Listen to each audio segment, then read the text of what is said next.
dipersembahkan oleh Nyaman berpuasa dengan Kopi Luwak. Selamat berpuasa ya. Selamat malam para pemirsa, ketemu lagi di Hot Room dengan saya Hotman Paris. Lebaran sudah hampir tiba. Pemerintah telah mengumumkan libur terpanjang dalam sejarah Indonesia, 16 sampai 18 hari. Murid-murid sudah diliburkan, sekolah juga para pekerja sudah work from home. Bagaimana persiapan dari para pemerintah terhadap arus mudik, kemudian juga tiket pesawat, bagaimana dengan diskon, bagaimana dengan apapun yang akan dinikmati oleh rakyat selama di perjalanan untuk menemui keluarga tercinta. Inilah Hot Room antisipasi arus mudik 2025.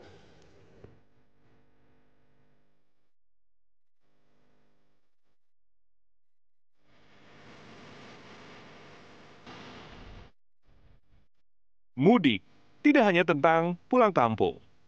Meski harus bermacet-macet di jalan, tradisi ini akan tetap berlangsung.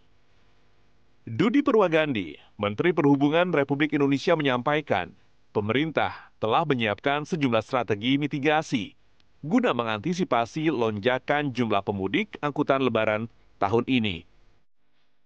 Pemerintah membuat skema untuk melancarkan arus mudik, mulai dari operasi ketupat, diskon tarif tol, hingga penurunan tiket pesawat, dan juga kebijakan ASN untuk work from anywhere. Upaya ini diharapkan mampu mengurai titik kemacetan, supaya arus mudik berjalan lancar dan tetap mengutamakan keselamatan. Bagaimana cerita mudik kali ini? Apakah antisipasi yang dilakukan pemerintah akan menjadi solusi untuk para pemudik? Dan bagaimana nasib para pemudik yang harus pulang kampung di tengah segala efisiensi?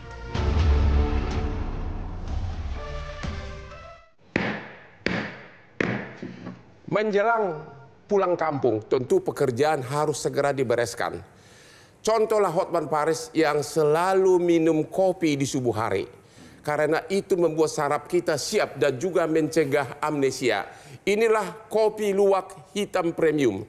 Kopi kesayangan Hotman sehingga 38 tahun sebagai pengacara, sukses bahkan 25 tahun jadi pengacaranya Bapak Prabowo.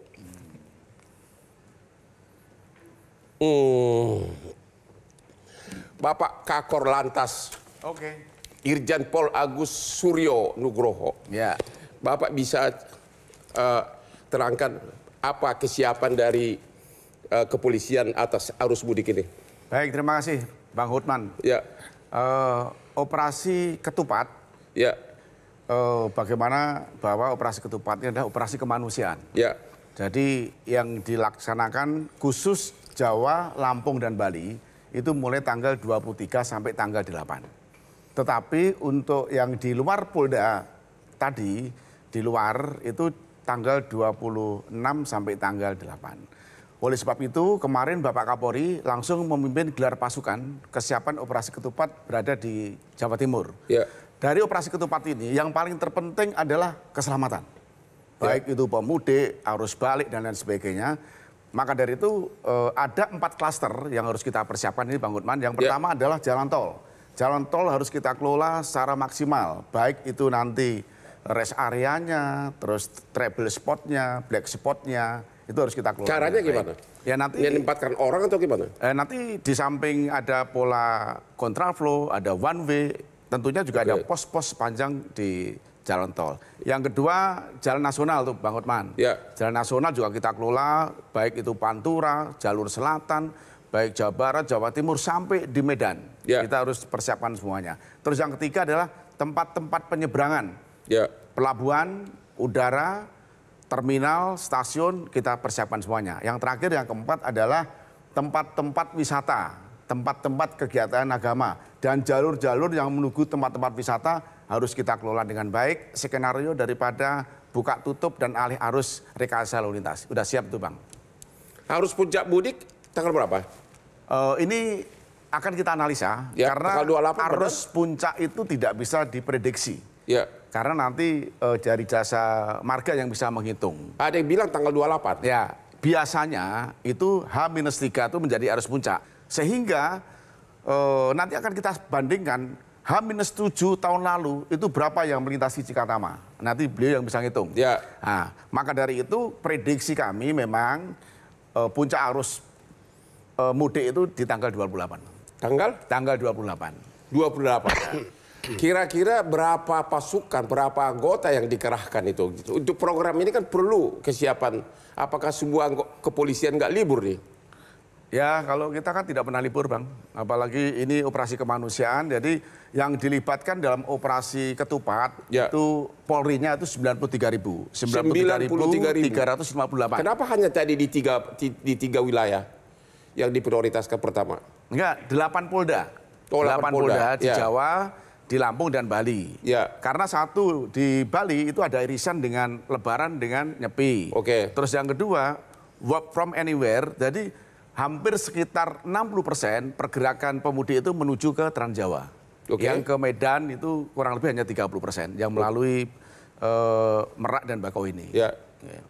Terus katanya yang naik motor gimana? Karena kan data kan kecelakaan paling banyak kan naik motor. Betul. Apa memang disarankan naik motor atau bagaimana? Kami hanya bisa menghimbau agar supaya pemudik ini tidak menggunakan kendaraan roda 2. Jangan memakai kendaraan roda 2. Namun demikian faktanya cukup banyak. Ya. Cukup banyak. Oleh sebab itu sepanjang jalan nasional itu ada pos pelayanan, pos pengamanan dan pos terpadu. Jadi seluruh Indonesia itu ada 2.835 pos. Oke, Jasa Marga, bagaimana kesiapan Jasa Marga? Diskon apa yang diberikan dan kapan mulai berlakunya? Silakan. Ya, untuk mendistribusikan lalu lintas, kita tadi seperti disampaikan Pak Agus bahwa bagaimana kita bisa tidak menumpuk di satu waktu, kita berikan 4 hari di arus mudik dan 4 hari di arus balik. Supaya bisa terdistribusi. Apa itu? Potongan tarif 20%. 20%? Ya, semua tol di Indonesia? Hanya di Trans Jawa dan di Trans Sumatera kita juga terintegrasi dengan Hutama Karya di sana. Jadi di daerah Makassar sana nggak ada? Karena memang dilihat dari yang trafiknya paling tinggi itu terjadi di Trans Jawa. Oke, bukannya paling tinggi, harusnya income-nya paling banyak kalian.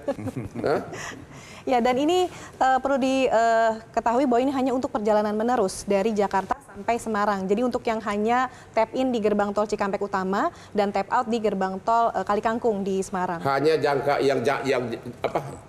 Menerus. Menerus ya? Menerus. Jadi kalau exit di pertengahan tidak? Tidak berlaku tarifnya. Tapi kalau memang untuk bisa kapasitas menggunakan rest area fungsional, itu bisa keluar masuk karena tarif yang dibayar hanya sesuai jarak tempuhnya saja. 4 hari sebelum? Mudik. Tanggal berapa aja itu? 24 Maret dari pukul 5 waktu Indonesia Barat sampai dengan 28 Maret pukul 5 sampai pagi. Tanggal 28? Pukul 5. Jadi kita hitungnya 5 ke 5. Jadi 29.30 sudah nggak lagi? Sudah nggak ada diskon? Iya, karena dilihat itu sudah mulai peak ya, jadi kita supaya bisa terdistribusi lalu lintasnya. Terus sesudah itu tanggal berapa pulangnya? Pulangnya untuk arus balik itu akan di tanggal 3-4 April dan 8-9 April. Jadi kalau mau pulang, jangan lupa tanggal-tanggal ini ya, lumayan 20% ya? Betul, betul. Apalagi, semua Bu? golongan kendaraan ini. Apalagi dari Jasa Marga?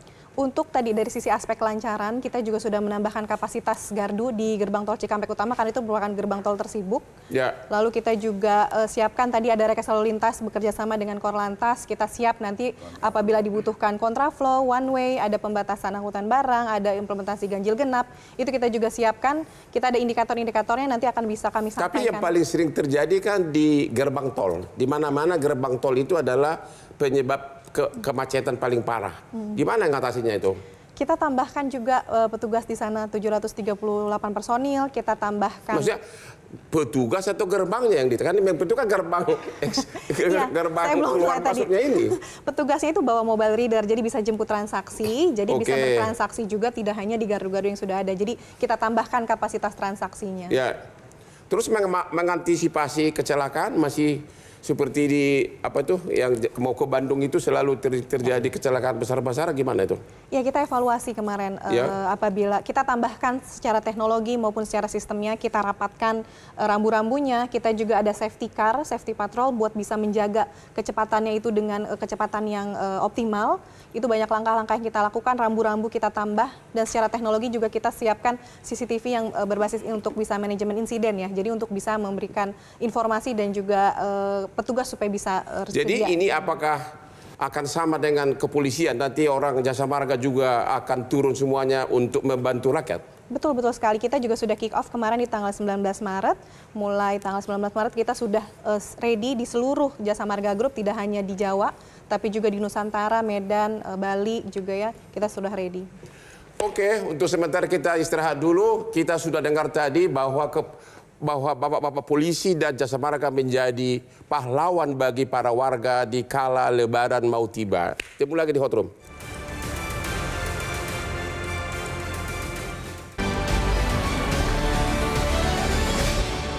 Dipersembahkan oleh Nyaman berpuasa dengan Kopi Luwak. Selamat berpuasa ya.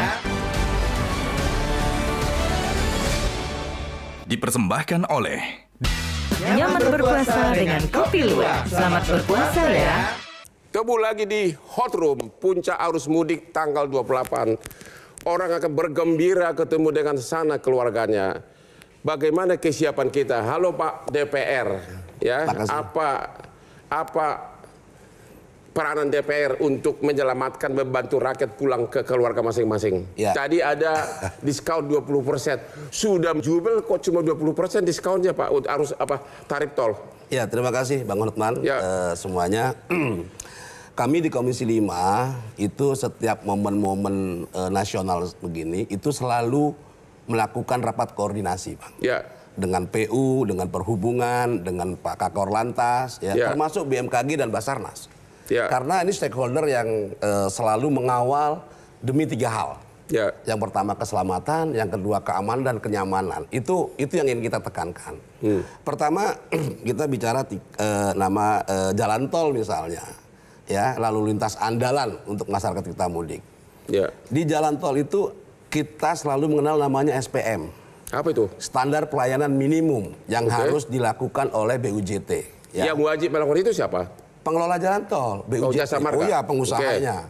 Itu sehingga karena SPM ini menjadi standar, sehingga masyarakat mendapatkan layanan yang baik. Ya.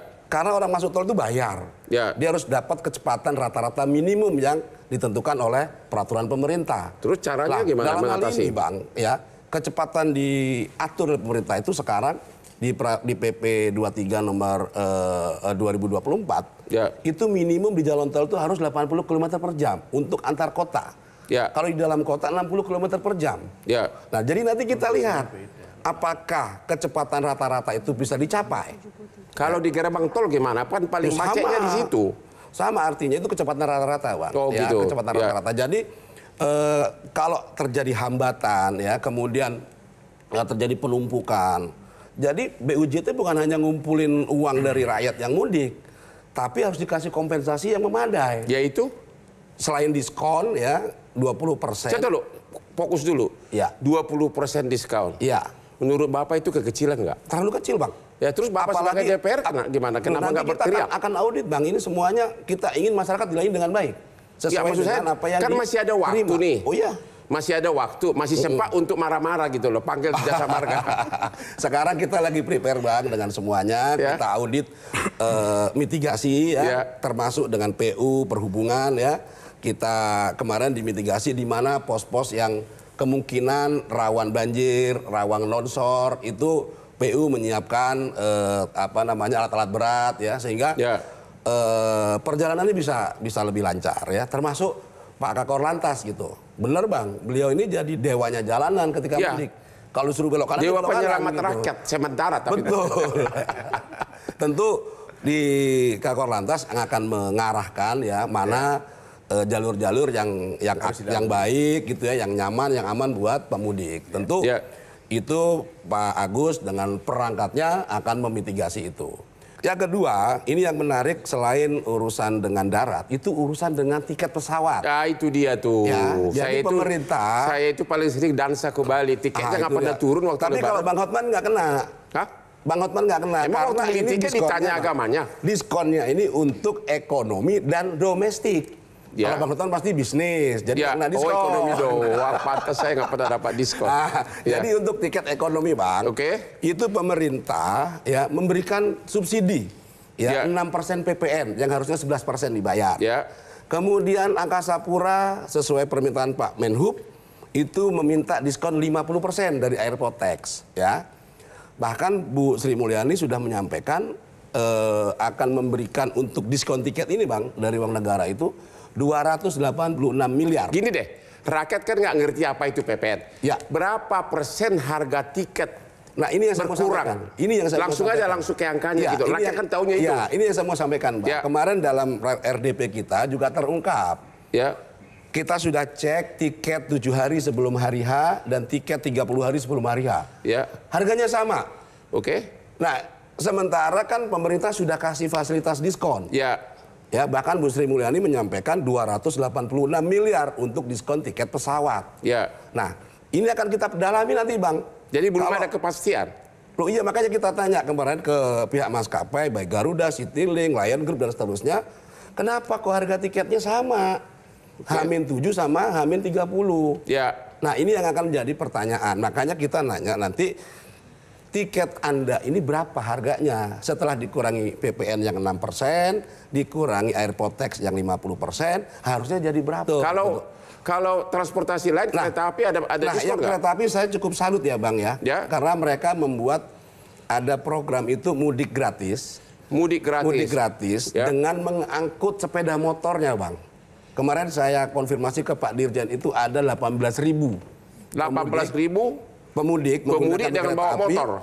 Berarti motornya 9.000. Oke. Jadi 9.000 ini diangkut dengan kereta, termasuk juga 18.000 penumpangnya, pengendaranya. Oke. Ini bagian dari tadi memitigasi, mengurangi kecelakaan roda 2 di jalan. Jadi ini apa? Itu kehebatan dari perusahaan kereta api? Ya saya pikir ini mitigasi teman-teman di perhubungan cukup baik gitu ya. Meminimalisir korban yang ada di jalan ya. Itu terkait dengan perhubungan Bang. Itu patut kita apresiasi, syukur-syukur ditambah nanti. Jadi korban lebih bisa dimitigasi. Nah, kemudian ini dari PU. PU ini problemnya kan infrastruktur mereka yang selesaikan. Ya kan? Nah, ini sekarang sedang digenjot Bang untuk memantapkan jalan-jalan nasional, memantapkan jalan-jalan utama mudik ya. Sehingga nanti kalau memang masih ada waktu memantapkan. Masih ada lah Bang, selama ada biayanya, ada anggarannya Bang. Kalau sekarang ini preservasi jalan udah 2 triliun dianggarkan kemarin, sehingga ini bisa mengatasi untuk mudik lebaran. Jadi kalau Pak Agus, Pak Kakor Lantas mengarahkan ke jalan alternatifnya pun bagus gitu loh. Oke. Itu yang kita ingin seperti itu Bang. Pak Dedi dulu, Pak Dedi pengamat transportasi. Bapak setuju dengan komentar narsum ini atau cuma omon-omon atau? Begini Bang, prinsipnya kita bicara mengenai dampak efisiensi dulu ya. Dari dampak efisiensi sebenarnya saya secara pribadi juga prihatin. Prihatinnya apa? Karena ternyata dampak efisiensi ini memang ternyata kemana-mana ternyata. Jadi, efisiensi apa nih? Anggaran. Oke. Kebijakan anggaran efisiensi pemerintah. Ya. Emang berakibat terhadap mudik? Ada. Apa jadi akibatnya? hitungannya begini, kalau kita coba komparasi juga dengan tahun 2024 misalnya, seperti tadi sudah disinggung oleh Pak Komisi 5, mudik gratis menggunakan motor gratis atau motis. Motis itu sebagai tiket untuk mudik gratis. Itu kalau di kereta api, itu tahun 2024 itu ada kuota sebesar 12.400. 12.000 bukan motor gratis. Motor. Sekarang berapa? Sekarang hanya 7.100 sekian. Oh, berarti penurunan. Oke. Lalu yang berikutnya adalah kaitannya ke anggaran itu. Penurunan anggaran APBN atau apa? Makanya Pak itu katanya anggaran efisiensi seperti itu katanya. Jadi dampaknya seperti itu juga. Lalu Pelni juga. Pelni itu tahun 2024 itu juga ada motor gratis. Sekarang tidak ada. Sekarang udah nggak ada? Tidak ada. Oke. Oh iya, efisiensi anggaran ya. Nah, terus juga anggarannya juga kemarin Dirjen Perhubungan Darat juga sudah rilis bahwa anggaran mudik untuk tahun ini hanya 17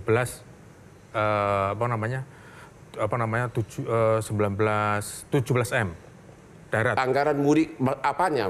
Untuk ini Pak, untuk mudik gratis dan lain-lain. Oh, mudik gratis. Ya, mudik gratis.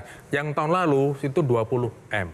Berarti kan malah menurun. Makanya tadi kita convert juga ke Pak Kakor tadi untuk untuk mengkonversi keselamatan tuh harusnya kita harus meminimalisasi pengguna sepeda motor. Anda setuju dengan penurunan itu atau memang nggak ada pilihan lain? Seharusnya ditambah. karena itu ditambah. Hepengnya dari mana, Pak? Nah itu kan seperti tadi disampaikan, ini proyek-proyek kemanusiaan. Ya. Karena kita kan kemarin sudah pernah saya sampaikan bahwa kecelakaan di jalan itu 70-80% itu sepeda motor. 1 jam 4 orang meninggal dunia.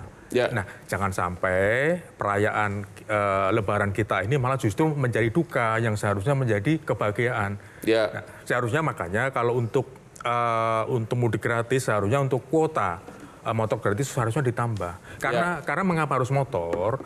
Karena kalau motor itu mengapa harus ditambah? Karena ketika para pemudik itu sampai di destinasinya atau tempat tujuannya, entah itu di desa atau di daerahnya, itu kan tidak ada angkutan umum. Jadi ada angkutan umum. Jadi mereka harus menggunakan motor. Oke, berarti masih jauh lagi gitu ya? Masih jauh lagi. Iya. Makanya itu kan last mile-nya itu mereka menggunakan motor. Ya. Kalau semisal motor itu mudik gratisnya, motor gratis tidak ada, mereka terpaksa tetap akan menggunakan motor. Ya. Jadi ada potensi resiko lagi, ada resiko keselamatan di jalan kalau masyarakat nanti balik menggunakan motor lagi. Ini yang kami takutkan, jadi seperti itu. Jadi Anda melihat sebagai pengamat justru dibandingkan dengan tahun lalu resiko justru lebih banyak tahun ini kecelakaan. Lebih banyak karena kalau misalnya motor gratis itu dibatasi atau dikurangi. Bagi mereka yang tetap ingin menggunakan sepeda motor, mereka tetap akan menggunakan motor karena di daerahnya, di desanya mereka kan tidak ada angkutan umum. Mereka pasti akan naik motor.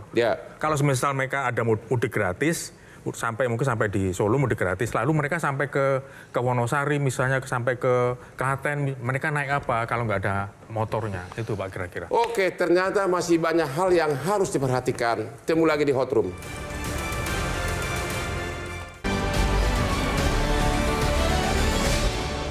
Dipersembahkan oleh Nyaman berpuasa dengan Kopi Luwak. Selamat berpuasa ya.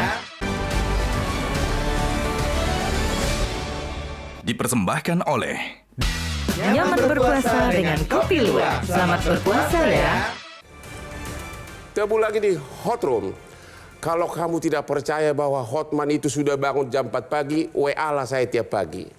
Dan saya sudah jam 4 renang didampingi oleh kopi luwak hitam premium kesukaan Hotman. Perkara yang saya tangani bukan 10, bukan 20, ratusan perkara bisnis kakap.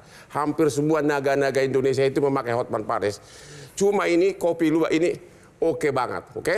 Terutama agar kamu jangan sampai lupa anak istrimu karena amnesia, lupa ingatan. Kopi adalah salah satu obat terbagus. Aman di lambung. Bapak Kakor Lantas, kok barusan pengamat transportasi mengatakan justru mudik gratis untuk motor malah berkurang tahun ini. Berarti orang naik motor mudik bakal makin banyak, benar nggak tuh? Sebetulnya untuk mudik gratis itu ditangani oleh BUMN. Yang sekarang sudah terkonsentrasi satu. Tapi beliau bilang berkurang berapa persen? Justru kalau Pelni malah tidak itu ada. hanya Pelni saja itu Bang. Kalau motor? Yang motor kan sekarang justru sudah terintegrasi, penanganannya itu langsung dibawa oleh BUMN seluruhnya. Seluruhnya. Maka dari itu dari jajaran kepolisian antisipasinya adalah lokasi-lokasi yang menjadi trouble spot, black spot yang berada di jalan non tol, baik itu jalan nasional, itu pada trouble spot itu sudah ada pos-pos pengamanan. Dan bahkan di Brebes itu sebetulnya kan kita menghimbau supaya tidak menggunakan kendaraan roda 2 untuk mudik, tetapi toh faktanya banyak. Maka dari itu menjadi perhatian khusus untuk kita kelola dengan baik. Contohnya yang kita lakukan di Brebes, kendaraan roda 2 yang mudik nanti akan dihentikan di Brebes. Di sana ada pos dan akan ditawarkan ketika sampai di sana apakah mau naik bus atau kendaraannya dinaikkan truk, akan ditawarkan. Kalau iya, pemudik tersebut akan dinaikkan bus, terus kendaraannya akan dinaikkan mobil, truk. Ini sudah dipersiapkan. Jadi dalam satu hari. Indah banget ya bernegara kalau begitu ya. Betul. Di samping itu termasuk ini Bang, termasuk ketika mau sahur pun kita siapin takjil, kita siapin makanan. Memang kita harus layani yang semaksimal mungkin untuk pengguna jalur roda 2 tadi. Kenapa nggak dikasih tempat istirahat sehingga orang yang naik motor bisa tidur gitu loh? Ada tenda-tenda begitu? Ada. Kan di polisi itu ada 3 pos terpadu. pos pengamanan dan pos pelayanan. Pos pelayanan ini yang lengkap di sana. Bahkan ada bengkelnya, ada tempat istirahatnya, ada tempat main anak-anak. Ada Bang, nih Bang. Kemarin saya cek lagi ke sana ada itu. Jadi sebaiknya para yang mudik naik motor agar mempergunakan fasilitas tersebut ya? Kan jangkauannya panjang. Pada saat belum capek, mohon untuk bisa istirahat di pos-pos tersebut. Saya mau nanya, ini perhatian ke rakyat kecil ini Kapolri atau Pak Prabowo yang memutusin, Pak? Kami diperintahkan oleh Bapak Kapolri untuk bisa melayani semaksimal mungkin karena pemudik ini harus selamat sampai tujuan. Dengan tagline Pak Kapolri adalah mudik aman, keluarga nyaman, selamat sampai tujuan. Mudik aman, keluarga aman, selamat sampai tujuan. Aspri, pacar nggak ya? Oke, Jasa Marga, soal kecepatan. Menurut Anda gimana? Tadi ada perdebatan soal kecepatan. Tadi gimana tadi? Anda nggak setuju tadi? Di PP 23 2004 kan di pasal 6 itu diatur, Bang, tentang standar kecepatan minimum untuk tol luar kota itu 80 km per jam. Menurut Anda kalau dalam rangka mudik berapa? Ya kalau di dalam kota aja juga 60 km per jam, Bang. Ya Bang bisa rasakan kalau dalam kota itu tercapai nggak SPM itu gitu. Sementara nggak pernah ada diskon tarif. Walaupun SPM-nya tidak terpenuhi gitu. Nah ini sebenarnya jadi catatan. Jasa Marga gimana? Diskon tarif lagi gimana nih? Ya tadi diskon itu merupakan salah satu langkah untuk bisa mendistribusikan lalin ya. Terkait kecepatan sendiri data yang kami miliki Bang sebenarnya selama periode mudik kemarin kami menjaga supaya bisa kalau visi rasio itu film capacity per rasionya itu kita jaga maksimal 0,7. Karena kalau 0,8 itu udah optimal, 1 itu stuck gitu ya. Nah, kami komitmen untuk bisa menjaga maksimum visi rasio 0,7. Ada skenario-skenario yang kami lakukan. Kalau tidak dilakukan apa-apa itu bisa 1, sekian dengan adanya survei mobilisasi pergerakan selama periode mudik itu bisa 1,1 sampai 1,2. Yang paling parah macetnya tol itu di mana? Di Jakarta Cikampek itu bisa sampai 1,1, 1,2 kalau tidak dilakukan apapun. Makanya ada langkah-langkah kami bersama perhubungan juga dengan Kakor Lantas ada rekayasa lalu lintas yang diupayakan. Kita dukung. Tadi ada pembatasan angkutan barang, ganjil genap, lalu ada kontraflow, one way, ada indikator-indikator yang kami siapkan berdasarkan data dan juga teknologi dari traffic counting yang kami miliki di CCTV yang tersebar di seluruh jalan tol itu menjadi data informasi. Lalu apabila sudah lewat garisnya nih, oh ini waktunya untuk 1 lajur kontraflow, lalu kami akan koordinasi dengan Kakor Lantas untuk bisa dilakukan. Di pengalaman tahun-tahun sebelumnya, maksimum paling lama pernah pengendara itu di jalan tol stuck nggak bisa bergerak berapa lama? Yang pernah kejadian? Saya nggak ingat malah terakhir itu kira-kira aja. Brexit dulu yang itu udah lama. Iya, itu yang data yang saya miliki nih untuk di kecepatan kendaraan rata-rata dari Jakarta Semarang pada saat periode mudik itu 73,8 km per jam. Bahkan waktu tempuhnya pada saat arus mudik itu 6 jam 7 menit. Begitu juga kalau arus balik itu tahun lalu kecepatan kendaraan rata-ratanya. Tapi itu belum menjawab kira-kira maksimum pernah berapa jam di jalan tol stuck gitu loh. Nggak bisa ngapa-ngapain gitu loh. Kira-kira yang pernah kejadian. Jangan bilang ukuran, pusing kita kalau dengar rumus-rumus begitu. Maksimum kira-kira pernah, biar ini antisipasi. Perlu nggak bawa makanan, kalau naik motor perlu bawa minuman, bawa apa lagi kira-kira? Ya, kalau dari waktu tempuh tadi kan kita perkirakan bisa 6 sampai 7 jam ya untuk Jakarta Semarang. Maka kami memang himbau untuk dipastikan kecukupan bahan bakar itu paling penting. Kecukupan saldo uang elektronik kalau misalkan mau ke Semarang itu minimum saldo 500.000. Saldo elektronik minimum 500.000. Kalau ke Semarang, kalau ke Surabaya itu sampai 1 juta untuk Surabaya minimum 1 juta. Ya, itu jadi harus disiapkan. Pasti udah pada bawa duit lah, tapi mungkin elektroniknya nggak ada ya. Betul, duit ada tapi belum diisi gitu ya. Betul. Lalu juga kecukupan bahan bakar itu penting. Bahan bakar. Betul. Lalu kondisi kendaraan dan pengemudinya paling penting ya Pak Kakor. Bahan bakar aman semua jalan tol udah pasti ada semua ya. Aman. Kita tambahkan juga memang kapasitas dan juga kita kerjasama dengan Pertamina untuk memastikan kapasitas bahan bakar itu tersedia. Bahkan kita siapkan BB motoris, SPBU modular, jadi menambah kapasitas. Jadi ada beberapa tempat-tempat. Bahkan kalau misalkan terlanjur nih belum sampai rest area habis bahan bakar. Tinggal kontak kami di call center. Yang benar, tinggal kontak kami. Kita nanti ada datang motor. gitu langsung dibawain bensin gitu. Pakai motor, ada bahan bakar yang sampai nanti mungkin Pak Kakor bisa cerita. Tapi teleponnya kemana? Betul. Ke 14080 One Call Center Jasa Marga. Coba sebutin lagi biar pelan-pelan biar rakyat tahu. Kalau Anda kehabisan BBM, nomor berapa di telepon? Di 14080 One Call Center Jasa Marga 24 jam. Oke, jadi biar tahu ya. Oke. Tuh, masih perlu nggak kalau begini? Kalau semua sudah indah, DPR masih perlu nggak sih? Gimana nih? Kita senang, Bang. Jadi ketika semua stakeholder yang ngurusin rakyat ini bekerja dengan baik, tentu kita senang. Ya kan? Tugas kami ini kan melakukan pengawasan supaya betul apa yang ada di atas kertas itu terjadi juga di lapangan. Kan Oke, mudah-mudahan apa yang di kertas itu yang terjadi juga di lapangan. Tahun lalu, Anda udah jadi DPR belum? Kan evaluasinya ada, Bang. Ya. Gimana? Catatannya misalnya begini, salah satu catatan rest area misalnya, itu kan juga menjadi salah satu penyebab kemacetan, Bang. Oh begitu? Oh iya, ya Pak Kapolres ya, karena orang mau ke toilet, benar, segala macam, itu susah ditahan. Gitu ya, terus kelelahan, pengen istirahat. Jadi cara mengatasinya gimana? Nah, kami kemarin mendorong ke Pak Menteri Perhubungan, ke Pak PU ya, termasuk ada Pak Dirjen. Kita ingin mungkin nggak itu orang rest area itu pemudi itu bisa keluar tol dulu untuk kemudian masuk tapi tidak dipotong gitu loh. Jadi dihitung langsungan. Ya seperti itu ya. Bisa. Nah, iya, makanya itu jadi salah satu alternatif, Emang ada pintu keluarnya? Ada, Bang, bisa. Nah, itu supaya tadi kan dibilang sama Bu Lise ya, ini kan terusan, Bang. Nah, orang kalau udah kepepet, Bang. Sementara rest area lumayan jauh, dia bisa keluar dulu lah.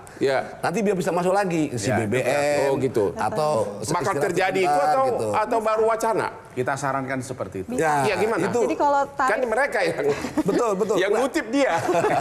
Jadi tarif itu sudah terintegrasi di Trans Jawa. Jadi pengguna jalan tol tuh bayar berdasarkan jarak tempuhnya. Jadi nggak masalah kalau dia keluar nanti masuk lagi, itu dia akan bayar sepanjang tempuh yang jarak yang sudah mereka lalui. Begitu ya? Betul. Itu kemarin hasil dari kita, ini Bang, Komisi 5. Mungkin menambahkan untuk terkait rest area sendiri, kami juga bekerja sama dengan pemerintah daerah. Kita tambahkan rest area fungsional. Jadi kantor-kantor cabang kami, kantor gerbang itu bisa digunakan sebagai rest area fungsional. Dan kami juga berkoordinasi dengan pemerintah, mungkin kantor-kantor pemerintah daerah bisa dimanfaatkan juga sementara sebagai rest area fungsional. Terima kasih, kita istirahat dulu. Cukup menarik sindiran dari DPR kita, jangan yang tertulis di kertas tidak sesuai kenyataan. Kembali lagi di Hot Room.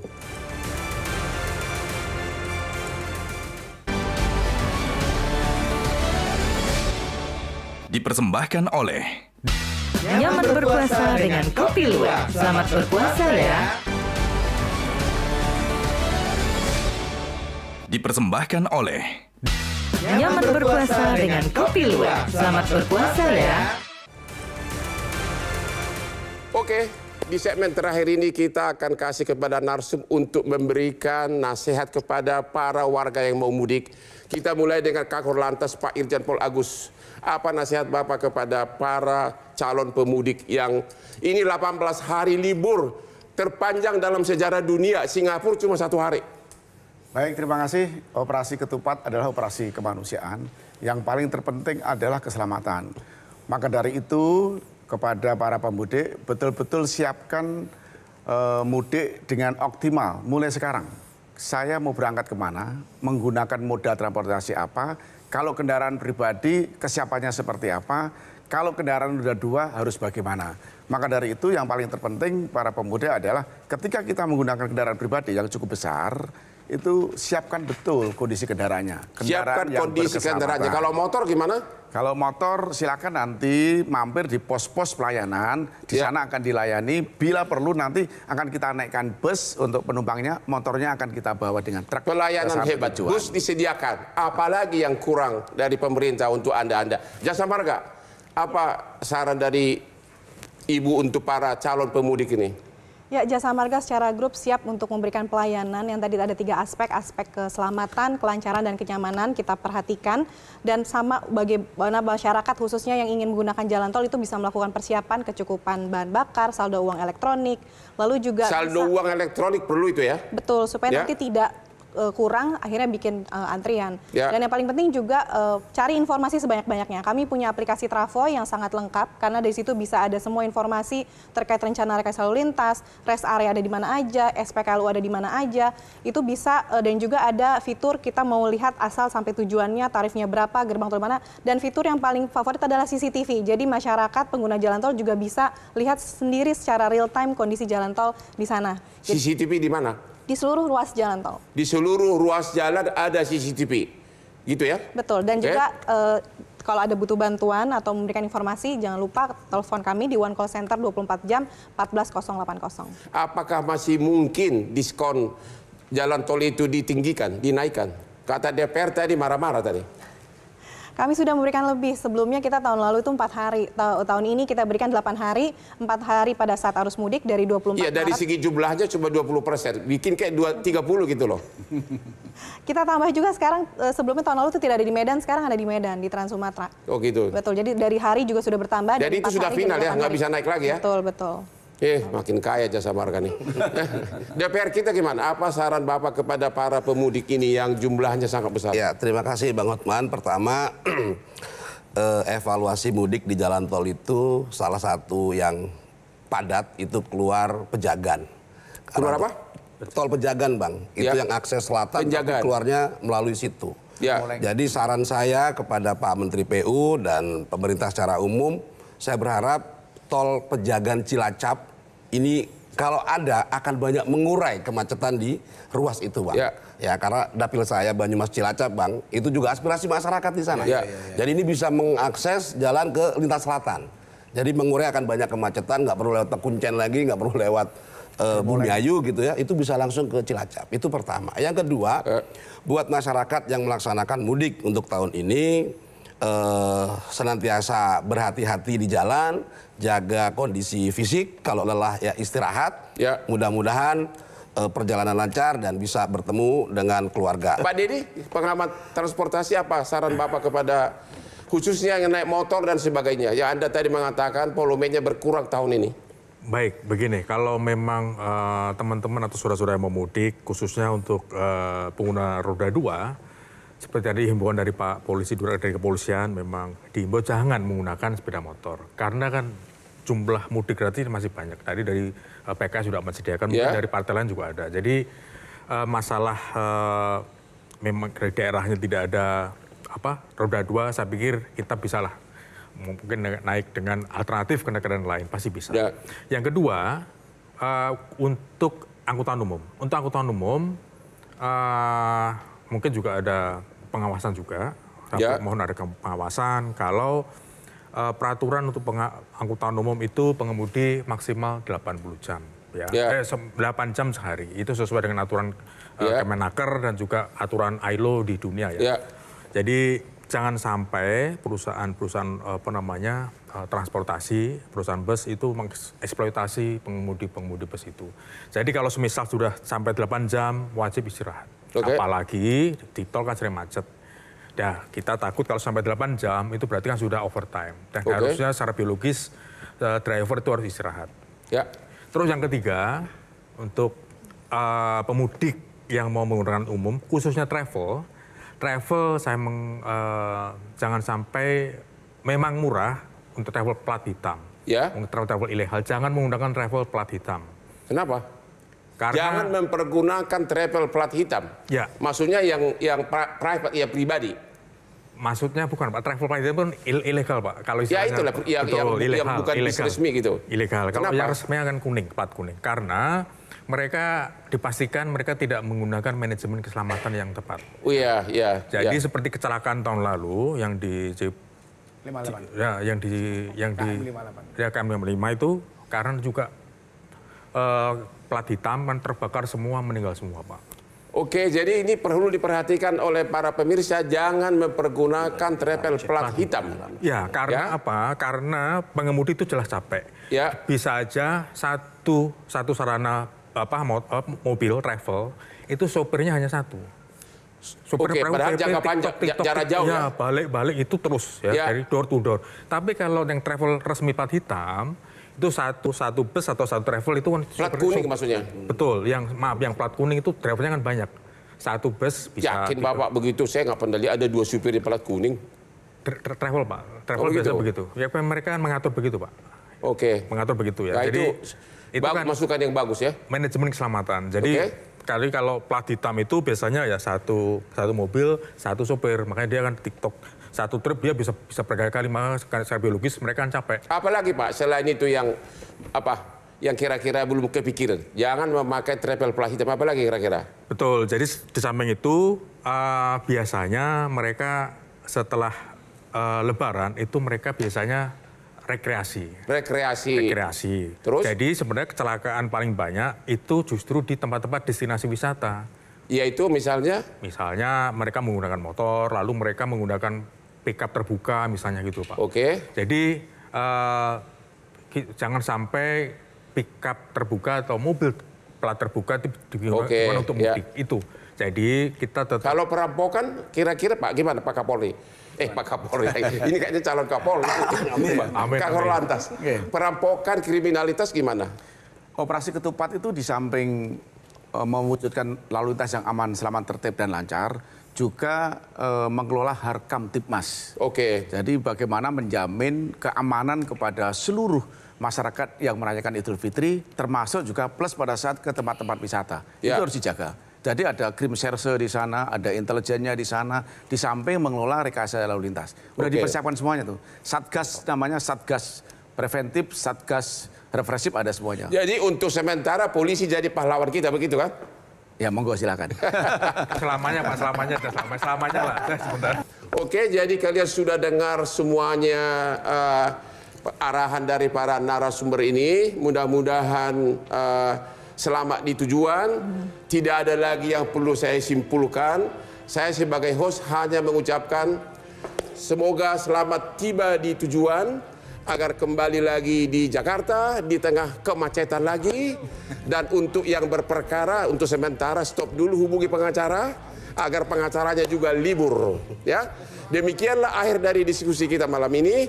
Jangan lupa menonton Hot Room setiap hari Rabu jam 9 malam karena hostnya sangat ganteng. Yuk Pak, silakan Pak. Sini Pak, sini Pak.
Metro TV.